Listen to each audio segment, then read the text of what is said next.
تمام تعریفیں اللہ رب العالمین کے لیے ہیں۔ اور مزید وضاحت میں یہ بھی فرما دیا کہ ایک یہودی غلام پیارے رسول کی خدمت میں غلام بچہ آیا کرتا تھا، تو کچھ دن بعد اللہ کے رسول کو وہ دکھائی نہیں دیا۔ جب دکھائی نہیں دیا تو پتہ چلا، اس کی خبر گیری کرائی، پتہ چلا کہ بیمار ہے۔ پیارے رسول اس کی عیادت کے لیے، اس سے ملنے کے لیے گئے کہ وہ بچہ جو یہاں آ کر کھیلا کرتا تھا، اور کون تھا؟ یہودی بچہ۔ پیارے رسول کے سینے میں اس امت کا کتنا درد تھا، اپنے آپ کے اخلاق کیسے تھے، سب کے لیے سینہ ہر وقت کھلا رہتا تھا، کوئی بھی ہو لیکن سب اللہ کے بندے ہیں۔ تو اللہ کے رسول اس کے پاس تشریف لے کر گئے، اور اس کے پاس جا کر سب سے پہلی بات اللہ کے رسول دیکھا کہ وہ بیمار ہے بستر پر، باپ برابر میں کھڑا ہوا ہے۔ اس باپ کے سامنے اللہ کے رسول نے کہا کہ میں عیادت کی غرض سے آیا ہوں، اور میں کہتا ہوں بیٹا تو مسلمان ہو جا، بیٹا تو مسلمان ہو جا۔ تو اس نے اپنے قریب ہی موجود جو اس کا والد، جو قریبی میں ہی اس کے والد جو کھڑا ہوا تھا، تو اس کی طرف دیکھا۔ اس کی حالت زیادہ خراب ہو چکی تھی، وہ مرض الوفات کی طرف تھا، یعنی کہ موت کے قریب تھا وہ بچہ۔ تو پیارے رسول نے دیکھا کہ اب یہ دنیا سے جانے والا ہے، اس کو کلمہ پہنچا دیا جائے۔ تو جب آپ نے اس کے سامنے کلمے کی بات پیش کی، تو اس نے برابر میں جو اس کا والد کھڑا تھا اس کی طرف دیکھا کہ میں کچھ کہوں تو کہیں میرا باپ مجھے کچھ نہ کہے۔ تو اس کے بعد اس کے والد نے کہا ابو القاسم کی اطاعت کرو، جو وہ مسلمان جو یہ کہتے ہیں بیٹا مان لو، ابو القاسم کی اطاعت کرو اور بیٹا جو یہ کہتے ہیں مان لو۔ اس کے بعد فوراً ہی اس نے کلمہ پڑھ لیا، اور جب کلمہ پڑھا تو اللہ کے رسول کو بہت زیادہ خوشی ہوئی، اور خوشی کے مارے یہ الفاظ نکلے الحمدللہ الذی انقذہ من النار۔ تمام تعریفیں اللہ رب العالمین کے لیے ہیں کہ جس نے اسے آگ سے بچا لیا۔ اس کلمے کو پڑھنے کے بعد اللہ کے رسول کو بڑی خوشی ہوئی، اور فرمایا کہ بڑی خوشی کے ساتھ اللہ کے رسول نے فرمایا کہ یہ بچہ جہنم سے بچ گیا، اور مجھے بڑی خوشی ہے، اور تمام تعریفیں اس رب کے لیے، یعنی کہ رب کی حمد اور ثنا بیان کی۔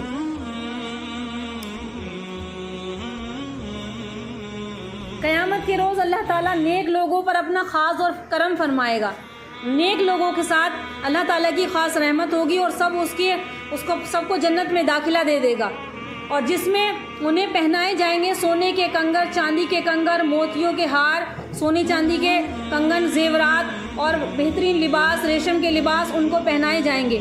اور سب مل کر وہ اپنے رب کا شکر ادا کریں گے، اور بہت زیادہ جنتی خوش ہو رہے ہوں گے۔ اور جس نے ان کے دل میں ہمیشہ کے لیے اور جو غم تھا انسان کے دل میں، جو کیفیت تھی اس وقت وہ دور ہو گئی کہ اب ہمارا رب ہم سے راضی ہے، اور کہیں گے کہ ساری تعریفیں اللہ کے لیے، وہاں بھی تعریف بیان کریں گے جنت میں بھی جا کر کہ اللہ تمام تعریفیں تیرے لیے ہیں، جس نے محض اپنے فضل و کرم سے ہمیں ہمیشہ میں رہنے والی جنت میں ہمارا ٹھکانہ دے دیا، ہمیں جنت میں داخل کرا دیا، اور جہاں ہمیں کبھی بھی تھکن نہیں ہوگی، نہ ہمیں کبھی بھی یہاں کوئی پریشانی ملے گی۔ معلوم ہوا ہے کہ ہر قسم کی توفیق رب العالمین کی تعریف اللہ رب العالمین کے لیے ہے۔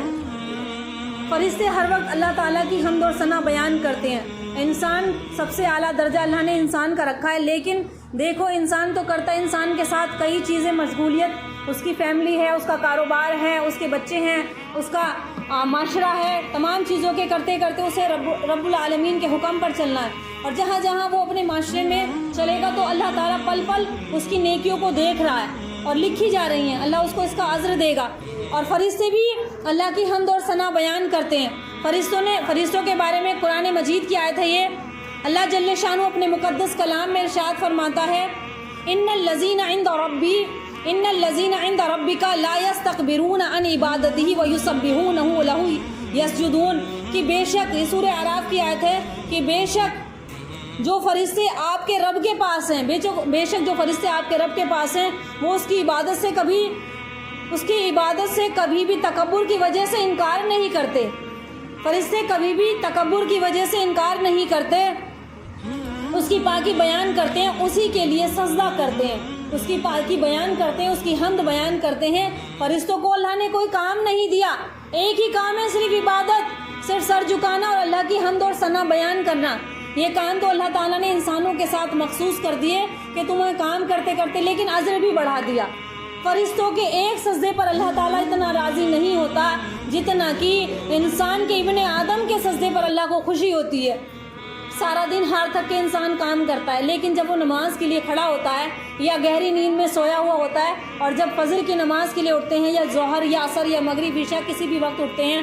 کام کو چھوڑ کر اور اللہ کو یاد کرتے ہیں، تو اللہ تعالیٰ فرشتوں کے سامنے فخر کرتا ہے، دیکھو یہ ہے میرے مومن بندے، یہ ہے میرے وہ مومن بندے، یہ ہے وہ میرے بندے، کتنی مشغولیت میں بھی مجھے بھولتے نہیں ہیں، مجھے یاد رکھتے ہیں۔ تو یہ ہے اصل امتحان کہ اللہ کو یاد رکھتے ہیں یا بھول جاتے ہیں۔ جب آج ہم اللہ کو یاد رکھیں گے تو اللہ بھی ہم کو یاد رکھے گا۔ اللہ تو یاد ہی رکھتا ہے، بے شک ہم ہی اس کی رحمت سے دور ہیں۔ اللہ تعالیٰ ہمیں اپنے فضل سے اپنی رحمت کے قریب کر لے۔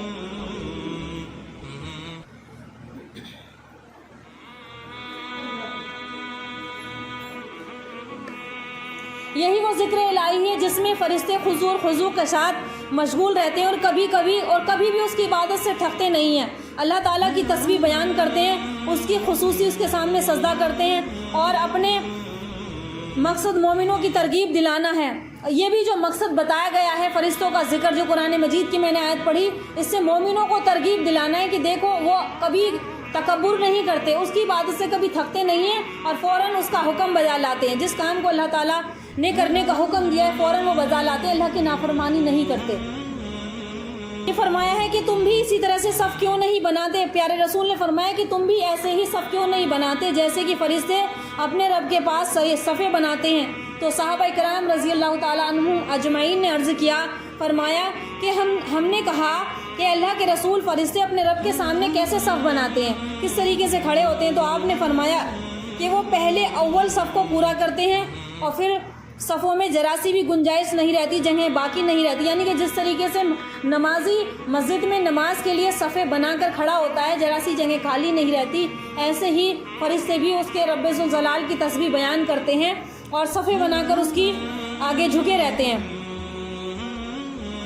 اللہ کے رسول صلی اللہ علیہ وسلم سے دریافت کیا گیا کہ کون سا کلام سب سے افضل اور بہتر ہے؟ صحابہ نے عرض کیا کہ اللہ کے رسول ہمیں بتائیے، پوچھا کہ سب سے اچھا کلام، عمدہ کلام کون سا ہے؟ تو پیارے رسول صلی اللہ علیہ وآلہ وسلم نے فرمایا کہ مصطفی اللہ للملائکۃ العبادۃ سبحان اللہ و بحمدہ، سب سے پیارا کلام کون سا ہے؟ سبحان اللہ و بحمدہ، سبحان اللہ و بحمدہ، جو اللہ تعالیٰ نے اپنے فرشتوں اور اپنے بندوں کے لیے چنا ہے۔ تو اللہ تعالیٰ کی ذات پاک ہے، اس کی حمد بیان کرنا ہے۔ اللہ رب العالمین کو اپنی تعریف بے حد پسند ہے، بہت زیادہ اللہ تعالیٰ بندوں سے خوش رہتا ہے، چلتے پھرتے اٹھتے بیٹھتے جتنا موقع ملے رب ذوالجلال کی حمد اور ثنا بیان کیا کرو، کیونکہ جو حمد اور ثنا ہم یہاں بیان کریں گے، جو موقع ہے حیات زندگی میں ہے،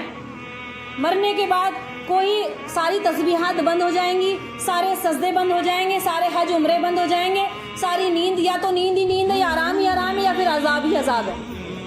جب میت انسان کی رکھ دی جاتی قبر میں، اسے کوئی کام اللہ نہیں دیتا، سارے کام دنیا میں ہی ہیں، دنیا کے بھی کام سنوارنے، لیکن اس سے پہلے میرے کام سنوارنے، یعنی کہ جو اللہ نے حکم دیا پہلے ان کو لے کر چلنا ہے۔ یہاں آنے کا مقصد کیا ہے؟ یہاں آنے کے مقصد کہیں بھی تعلیم ہو یا کہیں بھی ذکر ہو یا کہیں بھی بیانات ہو جہاں پر ہم لوگ مستورات جڑ رہے ہوں، کہیں بھی سب کا مقصد یہ ہے کہ اللہ کا شوق دلوں میں پیدا ہو۔ یہ ایمان بنانے کی جگہ ہے، جو ایمان سے روح گردانی کرے گا۔ کوئی کہنا کہ کیا کریں گے جا کر وہاں، تو یہاں ایمان بنتا ہے۔ جیسے انسان سیکھتا ہے نا، اب سیکھنے کی عمر تو چلی گئی، بعض عورتیں مستورات ابھی بھی سیکھتے ہیں، پڑھتے ہیں، قرآن پڑھنا سیکھنا ابھی بھی شوق ہے، مرضی ہے کسی کی، آ سکتے ہیں، لیکن کوئی کہے تو یہاں جا کر کیا ملے گا؟ یہاں آ کر ایمان بنے گا، اور جب ایمان بنے گا تو رب سے محبت ہوگی، دلوں میں وہ چاہت پیدا ہوگی عبادت کرنے کی۔ ایمانداری سے بتا دو، اگر آپ 1 مہینے نہ جڑیں کسی بھی حلقے سے کہیں کا بھی، تو دیکھو ذہن کیسے بن جاتا ہے ہمارا۔ زندگیوں میں اتنی مشغول ہو گئے ہم لوگ، تو دھیرے دھیرے عبادت سے دور ہوتے جا رہے ہیں، اور رسم و رواج اور دنیا بھر کی چیزیں جو کہیں کسی کا ثبوت ہی نہیں ملتا، ان کاموں کو بڑے دل لگا کے کر رہے ہیں، بہت زیادہ دل لگا کر رسم و رواج میں کھو گئے۔ تو یہاں آ کر سب سے پہلے اپنے دلوں کو دھو، اللہ کے ذکر سے مستفید ہو، فائدہ اٹھاؤ، اللہ تعالیٰ ہماری پریشانیاں انشاءاللہ دور کرے گا۔